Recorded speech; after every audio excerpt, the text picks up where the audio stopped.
Hi everybody and welcome.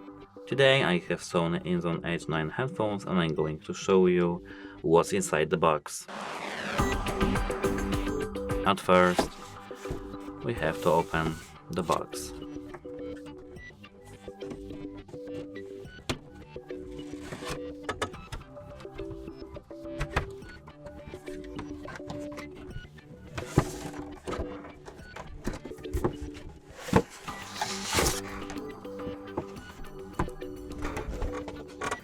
Here, as you can see, there's a big black box, so we have to open it. To open it, we have to do something like that. Oh, sorry, it's upside down.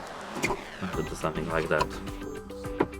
And here we have, as I can see, cable. The first one is cable, and it's USB Type A to Type C cable. That's nice.